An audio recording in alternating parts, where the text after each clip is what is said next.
biso to répondre à ma discours en bois qui est ba discours en bois qui est oh bino tout ça ba tout à côté mais là en bois qui est to ça discours en bois qui est to ça communiquer moko responsable pour que ça peuple que to na posa na bango nde bata la posa na bango kureza malamu kolia malamu ba insécurité na habité so comme insécurité comme yana kisasa insécurité comme makambebele, c'est ça le débat, c'est ça le vrai sujet. Au lieu que luka kobenga la muka, que luka batu lukwebo, que luka nemonda semi, ba beaucoup de la majorité na bino alors que parlement le ibongote. Ndeko pona biso d'abord de iPhone fixer opinion et expliquer ba toi kolanda biso communiqué officiel il y a FCC et gozala prononcer bientôt incessamment. Donc répondre à travers un communiqué officiel. Donc pour l'instant Toyoki Mokonzamboka, mais FCC a sali communiqué officiel. Boni Mokonzamboka lo pendant 6 minutes. Ata l'isola social a betité. L'isola mo côté social et le bamité. Déception. Mounene maman. Et là, quand yami balé.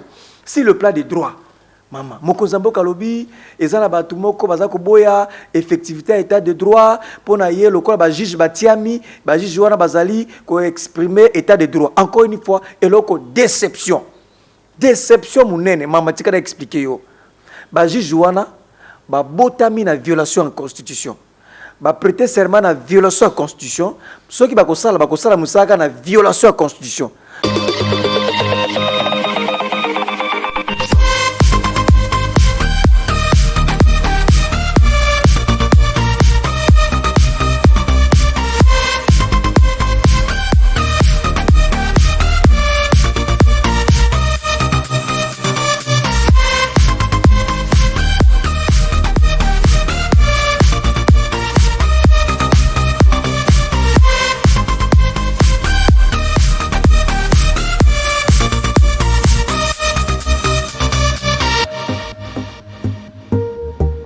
Kinshasa, Mbote na bino nyonso pe o bazali kolanda biso de partout dans le monde. Balandi na biso lelo lisusu esengo mingi kokutana na bino na cadre ya émission o tolobela mingi politique ya République démocratique du Congo. To mekanon ko solola maizali ko leka na kati na ekolo na biso mokonzi ya mboka Félix Antoine Tshisekedi apesa kibongo discours na ye. Discours oyo elobisi batu ebele epesi kanda epesi esengo discours o mokili mbebande kozela est-ce que eza discours oyo ya bokabwani entre FCC na cash to ezali discours oyo ya kozongisa kimia na kati na coalition ba question ezali ebele na yebi to komekana ko solola nandeko Aristote Ngarime o azali bongo cadre na kati ya plateforme FCC na ngambo ya PPRD de Ngarime Mbote Mbote ndeko na sepeli ndenge koluka biso lelo poto solola na pesipe batinyo ba kolanda biso sikanyo bazwa mi Mbote to sepeli ndenge ya biso lelo merci esengo pe ngape ko yamba yo esengo to ndinga ebele baimboka bazali kotuna kaka discours ya chef de l'état o ya lobby motuna ya liboso ezali na ngambo na bino FCC bozelaki mpeka ndeti biso tozelaki 20h ekoka ndeko pona biso d'abord de iPhone fixer opinion et expliquer ba toi kolanda biso communiqué officiel ya FCC et gozala prononcer bientôt incessamment donc répondre à travers un communiqué officiel donc pour l'instant Toyoki Mokonzamboka mais FCC a sali communiqué officiel dans les heures qui suivent. Dans les jours qui suivent, déjà bureau politique Nabiso, parce qu'on peaufiner un communiqué pour répondre à Onyos Toyokaki. Premier volet, il faut acter, nous sommes en attente d'un communiqué. Et de maman. Ngai na moni c'est une déception maman. Ezali déception mon nene au Toyokaki lobby. Et là comme Konzamboka lobby. Ça dit que tozela ki nyoso mekasi wana te. Obanga ki pe mwa mingi. Kobanga te tozelaki Mokonzamboka a expliqué biso ke na este kuna lokola bazako boma ye azuba mesure boko ya makasi pona este ba boma susute. Na kaisa ki Mokonzamboka koloba na discours na ye budget ekozaka 6 milliards te parce que Joseph Kabila Kabange a tika budget 6 milliards to kumba na ba 8 milliards mais ye na discours il faut bata budget et comment na 10 milliards. À l'obité. Nazaki Mokonzamboka loba a gâté enseignement et kozala ba nouvelle inte ba ko futama Monseigneur Ambongo, makambo alobi, ete so zali catholique ite, ekotang c'est l'école na ete, ya boyango, et mokonzamboka a rassuré batu makambo ebele. Si le plan social, maman, eloko tozelaki, eloko mon côté. Boni mokonzamboka lo pendant 6 minutes, ata l'isola social a betite. L'isolo mon côté a social et le bamite, déception. Mounene maman, eloko aliboso, yami balé. Si le plan des droits, maman, mokonzamboka lobi, ezana batu moko bazako boya, effectivité à état de droit, pour naie le ba juge batiami, ba juge wana bazali ko exprimer état de droit. Encore une fois, eloko déception. Déception mounene, maman tika da expliquer yo. Ba juge wana ba botami na violation en constitution. Ba prêter serment na violation en constitution. Ceux qui ba kosala musaka na violation en constitution. Donc ba ko zoaka ba juge te o ba outil na kamoko ya ko violer ba constitution ba présenter comme modèle état de droit. Te état de droit yangote. État de droit bakende, il faut que tout ça mi be ko li konzi et le bakini ni pona konomé ba juge. Il fallait dans mois avril 2021 de faut que changer ba juge la loi organique et lobby. Et lobby pe lisusu il fallait que soit moko na kata corporation ya zumi balé na kata corporation moko. Ba benyango état de droit. Maman ezali soni na makambo etali droit. Na lobby na social, na lobby droit, na qu'est-ce qu'on a politique. Voilà. Maman na likambo politique nde kuna e ali sous poto munene. Mokonzamboka lobby ya lingasa la consultation. Voilà. Comme formateur ou bien informateur. Mais pour ça dit que tout le monde pour ni salema kate yambo wana salema kate salema kaka lelo. Même si pour na kimi ezalaka na kati na coalition, besoin ya okende na ba consultation ezalaki te. Tika na expliquer yo mama. Élection et salema kiawa et pesa biso recette politique. Recette politique on sait de majorité moko se dégager à niveau à parlement et puis fauteuil présidentiel ba pesa bande comme susu yango to kanisa ki to kena coalition au lieu cohabitation. Izaki il kanisi yango wana. Li kanisa ngali biso zali bo mama. Le lenge to ko zali bo soki FCC nabi ana koloba awa ezana ko engager FCT parce que communiqué officiel na no bimité. Voilà, communiqué officiel et komima kala mingi te to ko zela yango bureau politique ko sola. Soki FCC ba boyi coalition wana, ba boyi plutôt consultation et ko suka wapi. Consultation, oui, mais FCC majoritaire dans le Parlement, majoritaire dans la province, majoritaire dans l'Assemblée provinciale, bah boy na bango alors consultation. Beaucoup ça la monde ngeni. Babi on a ba chabno devant peuple, ba on cabinet on est basé, on est boito, vous allez na ko bloquer. Consultation ça dit contraignante c'est pas une contrainte. Voilà. Ce n'est pas une disposition constitutionnelle on va contraindre biso. On peut ne pas l'accepter. D'abord de 1 et de 2. Ce qui est salema dans le cadre d'un parlement Mama Bunda, président de l'Assemblée nationale, président du Sénat, Alexis Mbomba, et que ça, il y a un cadre nini. Dans le Parlement, ceux qui dans le Parlement, tu es bien noté, mais ça, j'ai la moitié à réponse. Donc, si le plan politique, Mokonzamboka, et là, quand il y a la Oyo, Ngala Kolobaete, Ezali, le Kola Obalbaka, commis c'est Pélissa. Commis c'est Pélissa. Azul, Kanismo, il y a malam, mais et quoi aboutir n'est l'autre côté. Parce que le mandat, on est à 5 ans, à Kendi. Calmement, 5 ans, si ça mandat il y a 5 ans, biso tu as une majorité parlementaire, tu as un programme commun, tu travailles dans consultation de comme le côté maman. Toute une histoire politique à Congo. Le gouvernement d'union nationale, le gouvernement à large, ceux qui nous ont et beau takelo comme la mouté. De Kungari, mais tout le monde qui l'a Mokonziamboka, na ton moko ya sévère et avec des gesteurs aussi, azaki déterminé na maloba na ye.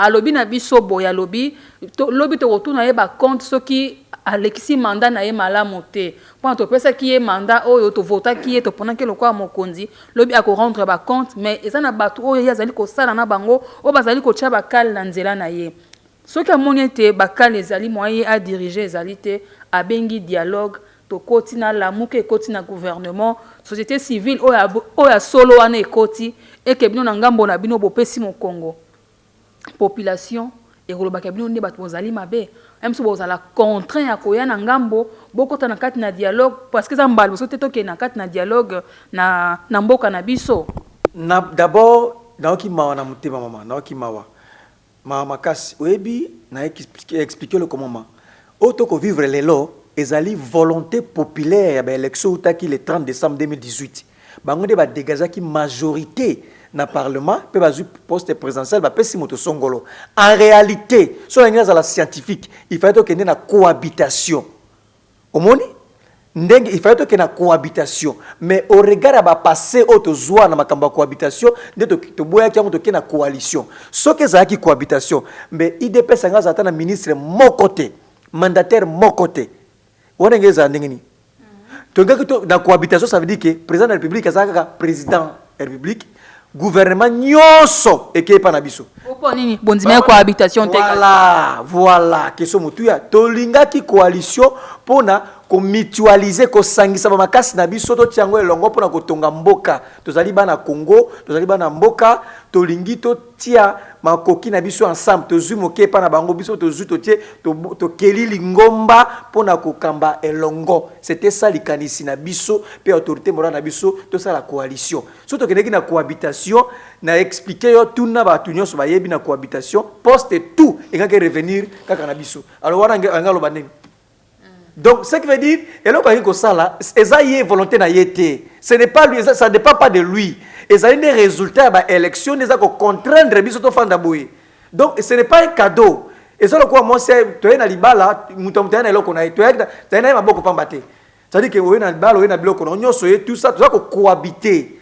Yo ça na compte na banque, il n'y a pas un compte na banque, on cohabite. C'est en fait ça. Donc, il y a beaucoup de choses mboka. Na moni mboka na biso ndeko ezali mboka ba komisi institution président de la République ba komisi qui bon moto ya président de la République comme une institution.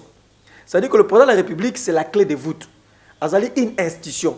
C'est lui qui nomme les ambassadeurs, c'est lui qui nomme les généraux, c'est lui qui nomme les mandataires, c'est lui qui nomme la signature, c'est lui qui nomme le ministre, c'est lui c'est une fonction emblématique, c'est une institution. Omoni azana makoki wana ya ko initier ba réforme. Le vrai problème ce sont des réformes. Tant qu'il y a des réformes ma casse déjà initié ba réforme. La politique c'est des réformes. Ba réforme ni ma casse salemi. Vous avez ko charger PPRD non. Il faut d'abord quelles sont les réformes ba elibiso.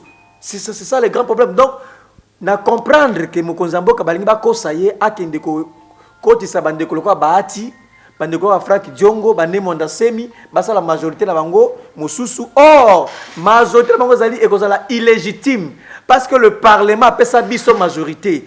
Il est dit le premier ministre sort de la majorité parlementaire.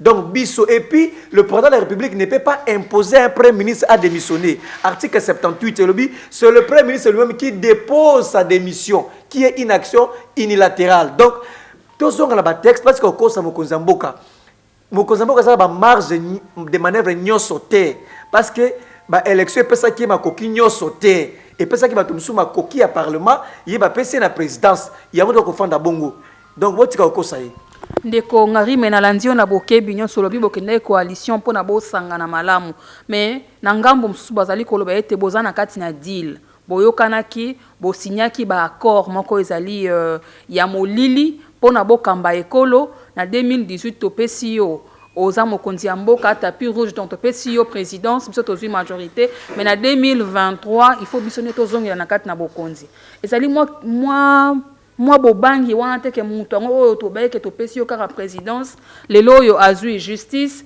lelo yo azwi armée lelo yo azwi aner et comment bobangi sabino teke no seni pe ezana na bambutu mbutu tokocha nani Ronsard Malonda ou bien te mais tokocha moto ya sika eza moi bobangi wana nde sali bino te manga ko takara débat wana te wana ba débat moko ba source nango ko vérifiable te hein eza ba débat moko non encadré eza risquant na ko to ba débat wana te na zongisi na forme o esali ki poto koma ndenge to zaboué to koma boé par rapport à ba élection à 30 décembre 2018 na expliqué que majorité ba pesa kamoko et puis présidentielle ba pesa mosusu yango to kena o ba bengi coalition na kati ya coalition kuna to zui programme na biso comme to fédéré to comprimé to nzengi ba programme na biso commission eloko moko ba défendre na parlement to komi ko travailler na programme wana c'est ça là où je suis or na kati to ko travailler wana mokonzambo kazana ba makoki o constitution epesié.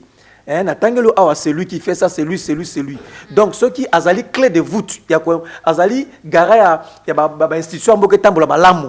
Donc, azana pas de responsabilité, mais azana plein pouvoir parce que électionner les kanaki et PC ma coquignon sauter, c'est ça la constitution. Makamoto solo bawana ba pesa que molili nga kota kunate na peso ba source mais vous allez reconnu et en plus maman il faut qu'on yeba parti politique ceux qui mutu parti politique so bazana l'idée à cause pouvoir te bazali parti politique te bazali ONG bazali ASBEL bazali groupe de pression parti politique nyonso makila ya parti politique makila netambaka na nzoto ezali azwa pouvoir donc ceux qui peut perdre à lingi azwa pouvoir en 2023 ko condamner été ezali makila na ezara basala parti politique bongo tout parti politique so kala la muki batune vision ezali nini kozwa pouvoir ko exercer aussi longtemps possible peut ko former bato donc c'est tout à fait normal na 2023 tout ça la makanisi wana ya kozwa pouvoir donc botika ko charger peut perdre ceux qui makamoza ko tambola te so makamoza ko tambola wana IDPS Fatu Béton ceux qui pas ko zali au PPRD heureusement na programme à 100 jours PPRD azaki na quantité mbongo eyibama na programme à 100 jours pepe da kotate biso ngana oto yebi makamnenge leka to mona ndenge ba tripla ba salaire à batu na présidence ngana to yebi mama na biso secret moko tuna ba fonctionnaire tout ba yebi ezalo mo benga ngo hyper impossible revenu natanga Joseph Kalvanda okatango te parce que lo le biboy ceux qui mutazwa mbongo moins 1 million de francs congolais ba okata hyper te hyper za 0,00 soko zwa mbongo au-delà 1 million de francs congolais ba okata hyper mais tant mokonza mboka koti mbala moko instruire hyper ba fonctionnaire mona ba kata ba mbongo tout na ba fonctionnaire tout hyper état de droit yango wana on a PPRD kaka ndeza charge donc c'est toujours PPRD non c'est pas PPRD c'est le chef lui-même qui a instruit ça donc na yiko kota musika te na ko bakaka au simple que to kanisaki que coalition ezali kanisi ya malamu pe to lingaki coalition e mabiso na place ya malamu mais to komona soka le kambe baby peut perdre tango ba kambe bongi Fatu Béton oh ce n'est pas ça on devait travailler ensemble et assumer ensemble tozomona bandeko bazana li kanisi wana te donc to ba net divorce ezali envisageable le divorce entre FCC na cash na communiquer na biso tangama qui pas ya honorable Didas Pembe na yebi kolanda communiquer ya FCC na publier ki yango pe na ni na biso to tangaki na communiquer wana honorable Didas Pembe azaki rapporteur ya réunion wana alors et le babi clair que tous allez capable peu prêt à migrer vers la cohabitation ça veut dire que to s'assumer politiquement ce n'est pas un cadeau. D'ailleurs, on n'a pas besoin de cadeau. On va exister par rapport à notre pouvoir politique. Et on va changer ceux qui ont l'élection, M. Salemi. Donc, on est prêt à sur la cohabitation telle que communiqué Nabiso et à Nosaki Yango. Donc, vous allez être pour nous bon de la libala. Vous allez être parce que babala qui biso na sima muko to babala qui sima muko non et yebana qui mo kilomimba que to na kati ya coalition. Ceux qui mo konzamboka, ceux qui bande ko ya IDPS, balingi ba kende parce que na ko mona na moni yango penda.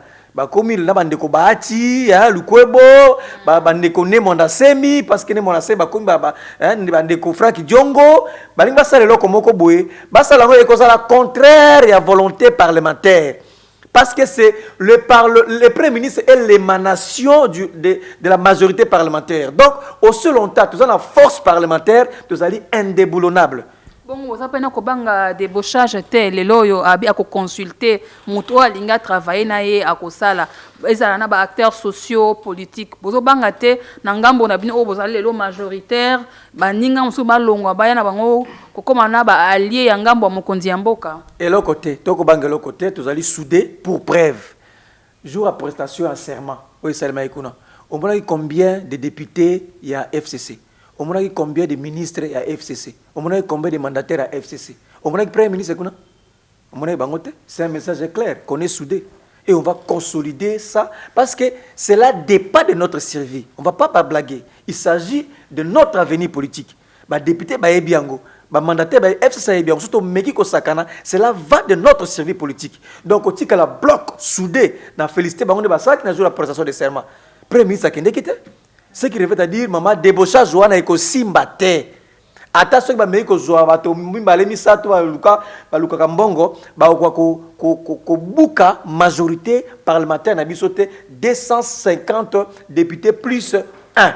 Au l'équipe de la majorité. Bisoté, ce qu'on a bon, 380 députés. Tant que Buka, combien? Donc, on a conseillé peut-être. Mokonzi Mboka mama maloba nga peut-être que za boya mutuya na nyoso na lobi on a oui maloba nga suka na koloba boya mama esengeli bokanga malobo ko lekata nyoso mama ya mutuya mokonzi Mboka esengeli za la plus focalisé na makambo itali ndenge insécurité komi kuna aiba qu'est-ce qu'il peut faire pour kosilisa ngo mama na habité peut-être yo le quoi peut-être yo sur la mingi mingi na ba ndeko IDPS la kabela ko mbongo za bambongo tout ça oza mituka yo la ka bien courir za repa na oza malamu yo za bandeko IDPS bozaka na bango même biso oyo to na ba peuple to na bango ce n'est pas le problème c'est pas le cas donc il faut le lobo komi ba to peuple les lo peuple de comme toujours na peuple toujours na peuple mama courant na mai il faut me kozamboka asa la plus focalisé maman na makambo etali effectivement il n'a fait que 2 ans bino bo umeli 18 ans otiki nini na mboka mama totiki ebele ona mai ya pasi ya bandaka na kofunga ma ko biso makambo totiki na kofunga mezali makambo ebele mama tika ya lelo nazo biso bato comme kotambola na bilamba na kati ya sase akomi atel kurezalia c'est-à-dire il y a des vrais problèmes au sengeli mokozamboka za la concentrer na yango allié et place koluka la muka koluka baati ako sakaye ne monda semi fraki jongo basa loko na bango moko oh il y a des vrais problèmes mama oyibi que va fonctionner va foutre bango sur les 30 té est-ce que bien va fonctionner ça passe va foutre bango les 30 et comment koleka on a kala to yeba ki chaque les 15 et l'équipe mke ba le 20 mbongo leki ngazo biso tout nos fonctionnaires la rezate problème maman insécurité kolobate ça dit que mbongo ezoko mboko zo tambola té c'est ça le vrai sujet le vrai débat au leba la biso makambo consultation na lobibo sous réserve de la position bureau politique na biso ba ko se réunir question na ngezalibo soki FC ko ba boy na bango consultation ba bito koyate ça ça engage que moi na PCD na ngai soki ko ba boy na bango ko suka ndenge soki ekosema na Assemblée nationale soki pe Assemblée nationale ngo babi vivi tout ça biso tout ça disposer te ko yambaka to so lango et osuka ndeni donc ça le problème c'est ailleurs to landa social à peuple to luka makambo zali ya mutuya nzala obi que ça combien na habite monsieur ozarana bango ba batika ba provision na ndako tout ça mama ça combien loso obi ça combien loso ekomi combien et mati ça combien fufu et mati sac ya fufu et mati makala et mati et là nizo tambola fonctionnaire aux futa été hyper yango wana voilà tous à concentrer au diriger ndeko bino boza na 42 ministères tous à la na ebisio et l'autre phrase qu'on quitter et l'autre ya motu na ebisio que l'institution président de la République c'est la clé de voûte tout le politologue ba na zone ba c'est la clé de voûte des institutions et le bien belé peut tout donc ce qui revient à dire maman il y a des vrais sujets sengeto sur la ponango to tika makambo yo consultation za malamu ngazali bantu na solaka na ma solo chukinois consola nazalaka na consultation en 2013 moi j'étais là nazalaka jeune auxiliaire atelier gouvernance nazalaka wana donc c'est une bonne chose faut que solo là c'est il y a pas de souci il faut que solo mais question à motuer c'est est-ce que surtout que consultation budget kolonga 6 milliards comme 15 milliards surtout que consultation hyper ya ba enseignant ba 4 yango surtout que consultation guerre na est ko sila surtout que consultation nde courant na ma ezongi surtout que consultation nde makambo bongami na ebitete yo zakana bango na ebite me ngazo biso makambo solo mama il y a un problème nazana bango tenga azana ka mopanzi sango merci matondo mingi ndeko moi lo basuka ezali avant aussi ça non merci ndenge boyambi biso bozela communiqué officiel il y a FCC Kobima dans les heures ou dans les jours qui arrivent bureau politique ko se réunir pour ko fixer opinion hein. On a lobby, j'insiste encore, ce n'est pas le communiqué officiel. Tout ça que zela, la réunion que ça, ma poste ça, beaucoup mona comment biso to répondre à ma discours en bois qui la té. Ma discours en bois qui la té. Oh bino, tout ça, batum soit à côté, mais la en bois qui la té. Tout ça discours en bois qui la té. Tout ça communiqué moko responsable pour que ça peuple qui tout ça na posa na bango nde bata la posa na bango. Kureza malamu, kolia malamu, insécurité na habité so comme insécurité comme yana qui ça. Insécurité comme makambebele c'est ça le débat c'est ça le vrai sujet au lieu que luka kobenga la muka koluka ba tu lukwebo koluka ne monda semi ba beaucoup de la majorité na bino alors que parlement le bongote matondo mingi ndeko na bandi ete ba imboka o ba Rolanda biso ba kozwa ba biyanu na ba mituna na bango bazaki na rotuna surtout na o etali ngambo na bino FCC pona ba bayi lobi mwa bobangi ezalaki ba réunion pa mama mabunda na sanze te bovanda ki kozali kozela ngana bino pe ba pesa mambote maza mama te biso to finga ba finga ka mama oyebi ke bande ko IDPS ba finga ki mama mabe et ça ki nga passe likambo wana kutu ça ki mama passe jour à rentrer parlementaire nga za ki na salle alors rappela ki on a discours nae bande kwa IDPS ba finga ki mama bunda biso to azali mama azali symbole ya lokumu biso to ba député ba saki malamu de ba kende ko solo nae donc mama azana soutien na biso Alexita Mamba soutien na biso en tout cas ba to yele boanya ba boy ko buka mibeko ya mboka ba boy matondo mingi ndeko matondo mingi na bino pe o bozuli baku ya kolanda biso bo continuer toujours ko s'abonner na chaîne YouTube na biso pour na makambo etali ekolo bozala toujours fixé à l'heure hein na makambo ezali ko tambola na kati na mboka na biso merci.